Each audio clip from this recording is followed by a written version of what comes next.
आज हम लोग अर्थमेटिक प्रोग्रेशन के बारे में पढ़ेंगे और साथ में एक्सरसाइज 5.1 को भी सॉल्व करेंगे। सबसे पहले अर्थमेटिक प्रोग्रेशन होता क्या है। तो अगर हम सिर्फ प्रोग्रेशन की बात करें तो ये तीन होता है। अगर हम सिर्फ प्रोग्रेशन की बात करें तो ये तीन होता है: AP, GP एंड HP। यहाँ पे सिर्फ प्रोग्रेशन की बात हो रही है। AP means arithmetic progression, GP means geometric progression और HP means harmonic progression.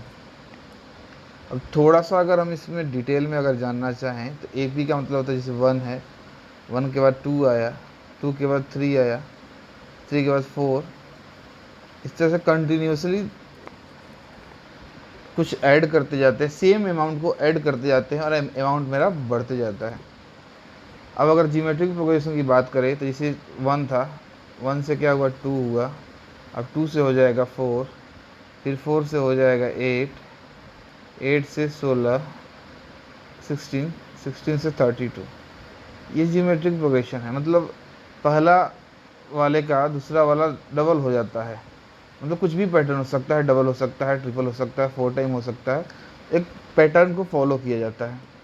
HP में यही चीज़, अब जैसे 1 का स्क्वायर है, स्क्वायर में चेंज होता है, इस तरह से बढ़ते जाता है। तो हमको क्लास 10 में ना GP पढ़ना है और ना HP पढ़ना है, हमको सिर्फ AP पढ़ना है, अर्थमेटिक प्रोग्रेशन।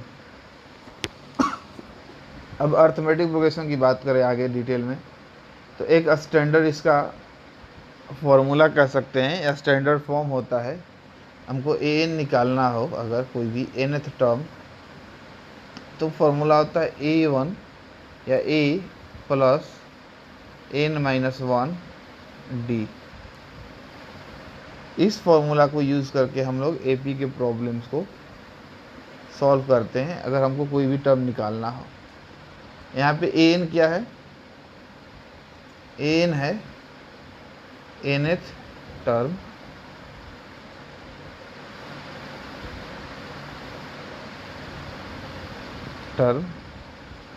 a है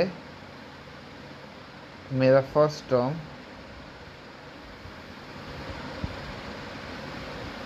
a है मेरा फर्स्ट टर्म,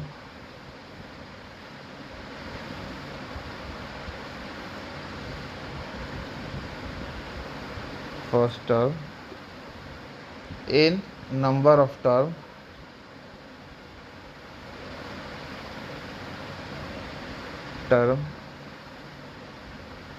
d को कॉमन डिफरेंस बोलते हैं हम लोग, common difference.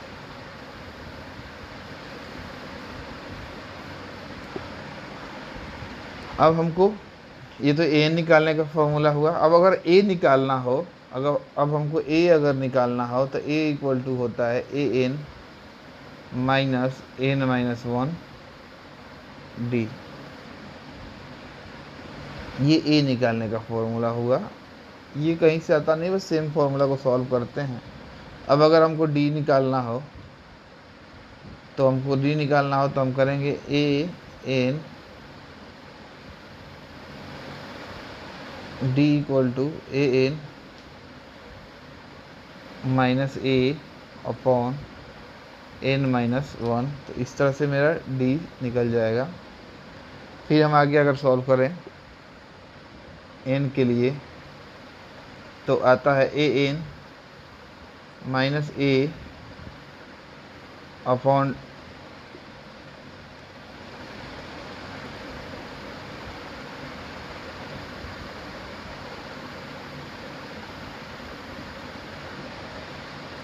n equal to an minus a upon d plus 1 equal to n होता है। इस फॉर्मूला को यूज़ करके हम लोग n निकाल सकते हैं। d निकालने के एक और फॉर्मूला होता है जिसको हम लोग कॉमनली यूज़ करते हैं। d जो हमारा होता है, अगर वो टर्म AP में है तो next term minus previous term,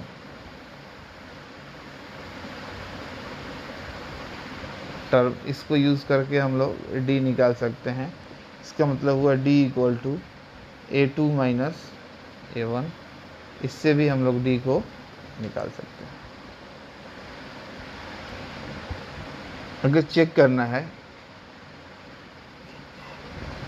दिया हुआ है टू चेक गिवन टर्म्स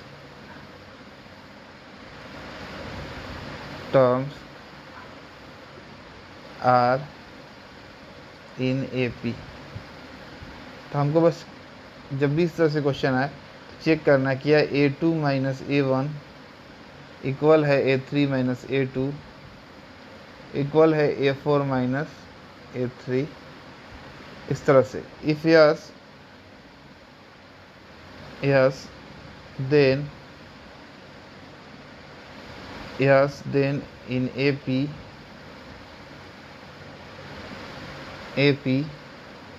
और आंसर नो हो जाएगा नॉट इन AP।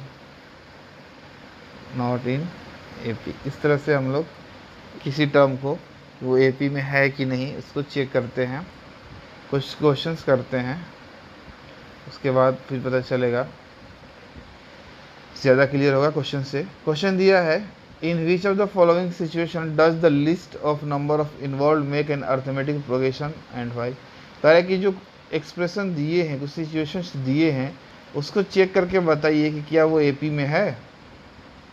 पहला, the taxi fare after each kilometre when the fair is 15 for the first kilometre and 8 for each additional kilometre. पहला में अगर देखें हम तो फर्स्ट किलोमीटर के लिए क्या है 15 रुपीज़,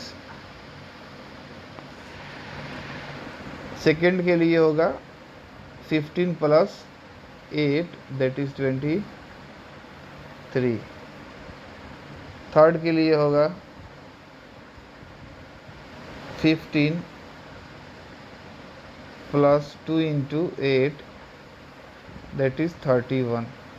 हम यहाँ चेक कर रहे हैं, जब मेरा आया था 15, 23, 31 इस तरह से और आएगा, तो इसमें इन दोनों का कॉमन डिफरेंस, इन दोनों का डिफरेंस 8 है, फिर इन दोनों का डिफरेंस 8 है, तो दोनों मतलब डिफरेंस क्या आ रहा है यहाँ पे सेम आ रहा है। सो मेरा जो AP होगा कैसा होगा, वो मतलब जो मेरे टर्म्स है वो कैसे होंगे, वो AP में होंगे। सो दिस इज इन AP। अब सेकेंड इक्वेशन देखते हैं। कह रहा है कि the amount of air present in cylinder when A vacuum pump removes 1/4 of the air remaining in the cylinder eight A time. Like एक टाइम के 1/4 को वो रिमूव कर रहा है। तो अब मैंने पहले माना कि स्टार्टिंग में ये 100 कुछ था, 100 cc था, क्यूबिक सेंटीमीटर इसमें एयर था।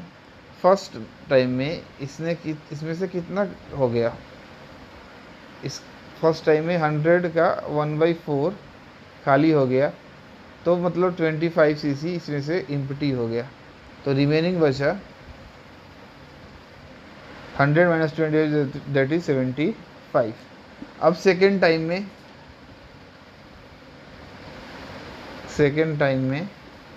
75/4 खाली हो गया, तो 18.75। तो देखिए यहाँ पे 25 इम्पटी हुआ है और यहाँ पे 18.75 इम्पटी हुआ है, दोनों सेम नहीं है, तो हर बार इसमें सेम इम्पटी नहीं हो रहा है। So this is not in AP। So this is not इन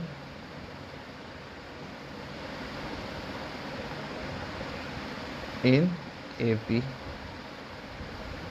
अब आगे देखते हैं फिर थर्ड क्वेश्चन।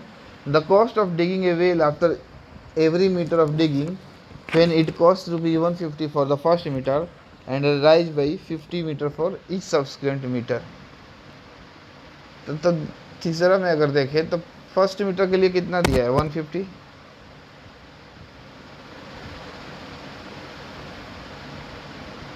फर्स्ट मीटर के लिए दिया है ₹150।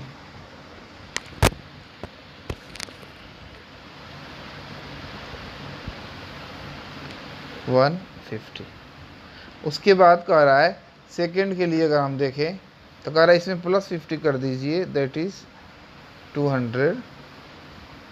थर्ड के लिए कह रहा है फिर +50 कीजिए, दैट इज़ 250। तो इस तरह से हमने देखा कि यहाँ पे दोनों जगह कितने का चेंज हो रहा है, 50-50 का चेंज हो रहा है, मतलब सेम चेंज हो रहा है। तो इस तरह से ये क्या हो गया, एपी में होगा। सो this is in the AP.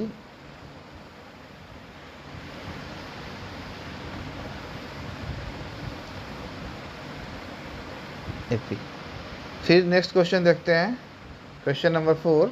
The amount of money in the account every year when 10,000 is deposited at a compound interest eight 8%।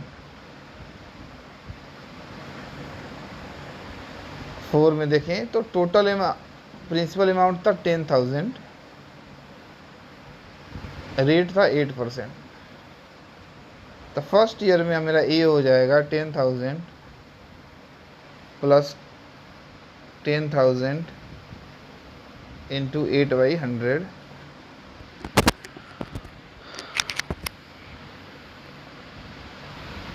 Into 8/100।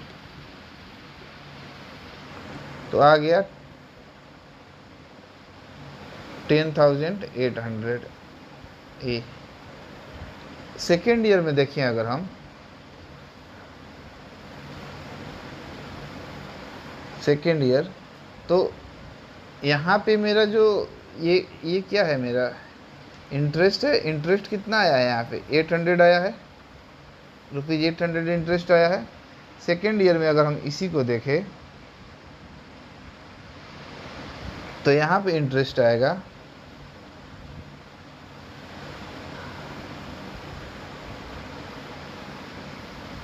₹10,800 का 8% अगर हम इंटरेस्ट देखें,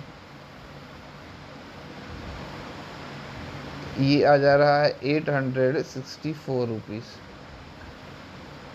तो दोनों इंटरेस्ट, यहाँ 800 इंटरेस्ट आया है और यहाँ 864, तो इंटरेस्ट दोनों सेम नहीं है। तो जब भी इस तरह से सीआई की बात हो जाएगी, कंपाउंड इंटरेस्ट की, तो जब कंपाउंड इंटरेस्ट होगा तो वो टर्म एपी में नहीं होता है। So not in AP.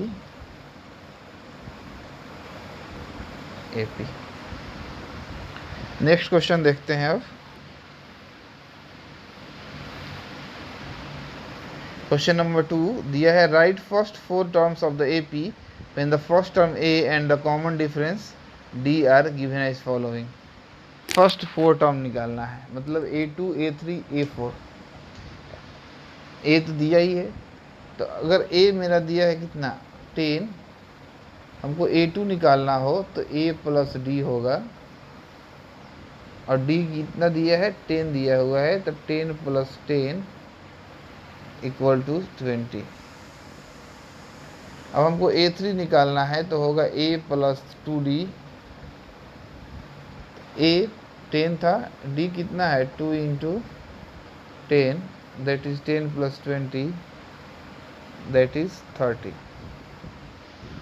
इस तरह से हम इसका A4 भी निकाल सकते हैं। तो A4 इक्वल टू होगा A plus 3D equal to 10 plus 3 into 10, that is 10 plus 30 equal to 40। फिर अगर हम A5 निकालें तो वो आएगा A प्लस 4D, तो 10 प्लस 3 इंटू 4D है तो 4 इंटू 10, तो आ गया 10 प्लस 40 दैट इज 50। इस तरह से हमने इसका 4 टर्म निकाल लिया है। बाकी क्वेश्चन में भी वही हो जाएगा, वैसे ही बनेगा। फॉर्मूला जो होता है हमारा a equal to n equal to a plus, formula था हमारा a n equal to a plus n-1 d. इसी पे क्वेश्चन को सॉल्व किए हैं। देखिए अगर हम n को 2 रखते हैं तो 2 में से 1 सब्ट्रैक्ट करेंगे, कितना बच जाएगा 1। तो इसी तरह से a प्लस डी आ गया है। फिर a इक्वल टू अगर हम 3 रखते हैं तो 3 माइनस 2 कितना आएगा 2, तो a प्लस 2d आ गया है। इसी तरह से अगर 3 रखते हैं तो 2 आता है, 4 रखते हैं तो 3d आता है, और 5 रखते हैं तो 4d आता है। इस तरह से इस क्वेश्चन को सॉल्व कर लेंगे बाकी रिमेनिंग क्वेश्चंस को। आते हैं नेक्स्ट क्वेश्चन, क्वेश्चन नंबर 3 पे। For the following APs right the first term and the common difference. तो देखिए अगर हम पहले क्वेश्चन की बात करें तो मेरा फर्स्ट टर्म क्या है, a यहाँ पे 3 है, यही मेरा फर्स्ट टर्म है। अब हमको d निकालना है, तो d इक्वल टू होता है a2 माइनस a1, मतलब कोई भी next term minus previous term, तो 1 माइनस 3 दैट इज माइनस 2, तो d इक्वल टू आ गया -2। इस तरह से हम किसी और बाकी रिमेनिंग क्वेश्चंस को सॉल्व कर लेंगे। हम एक और क्वेश्चन सॉल्व कर देते हैं, क्वेश्चन नंबर 3। आप 3 में a हो जाएगा आपका 1/3, a इक्वल टू 1/3। अब d निकालते हैं तो a2 माइनस a1, तो कितना था 5/3 minus 1/3, 5/3 minus 1/3, 3 LCM 5 minus 1, that is d equal to आ गया 4/3। इसी तरह से रिमेनिंग क्वेश्चंस को सॉल्व कर लेंगे। आते हैं नेक्स्ट क्वेश्चन पे, क्वेश्चन नंबर 4 पे।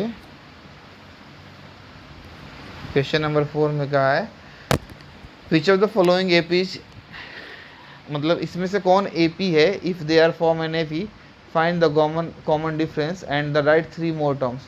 इसका कॉमन डिफरेंस निकालना है एंड 3 मोर टर्म्स को भी लिखना है। अगर हम क्वेश्चन नंबर फर्स्ट सॉल्व कर रहे हैं तो देखते हैं, जैसा हमने आपको बताया a2 माइनस a1 को चेक करते हैं a3 माइनस a2 से। अगर ये बराबर है तो AP में है, नहीं बराबर है तो AP में नहीं है। देखते हैं 4 माइनस 2 इक्वल टू आ गया यहाँ पे 2। अब चेक करते हैं 8 माइनस 4, यहाँ पे आ गया 4। सो a2 minus a1 not equal to a3 minus a2, so not in AP, not in AP, ये AP में नहीं है। एक और कोई क्वेश्चन देखते हैं इसमें से। दिया है question number 2 comma 5/2। Question number 2 दिया है 2 कॉमा 5/2 कॉमा 3 कॉमा 7/2 कॉमा 7/2। पहले तो a2 माइनस a1 करते हैं, 5/2 minus 2, 2 LCM 5 minus 4, that is 1/2। फिर a3 minus a2, a3 minus a2 that is 3 minus 5/2, 3 minus 5/2, LCM लेंगे हो गया 2, 6 माइनस 5 दैट इज 1/2। तो यहाँ पे मेरा a2 माइनस a1 इक्वल है a3 माइनस a2 के, सो दिस इज इन AP। अब हमको नेक्स्ट 3 टर्म लिखना था, तो क्वेश्चन में कहाँ दिया हुआ है 7/2 तक। अब हमको लिखना है नेक्स्ट टर्म। देखिए 1 2 3 4 टर्म तक दिया हुआ है, हमको a5 a6 और a7 निकालना है। हमको निकालना है कौन सा, a5 a6 एंड a7 निकालना है। a5 के लिए a प्लस 4d, a मेरा क्वेश्चन में गिवन है कितना, क्वेश्चन में गिवन है a मेरा 2, तो 2 प्लस 4 इंटू 1/2, 2 से 2 कैंसिल होगा, 2 होगा, दैट इज आ गया 4। फिर a6 a प्लस 5d, तो 2 प्लस 5 बाई 2, तो हो जाएगा 2 2 जा 4 और plus 5/2 that is 5/2 that is 9/2, 9/2। उसी तरह से A7 भी निकाल लेंगे, A + 6D, तो 2 + 6/2, 2 से कट गया 3 टाइम 6, तो 3 + 2 कितना आ गया 5। इस तरह से हम लोग नेक्स्ट टर्म को भी निकाल सकते हैं। बाकी बचे क्वेश्चंस को आप खुद सॉल्व कीजिएगा।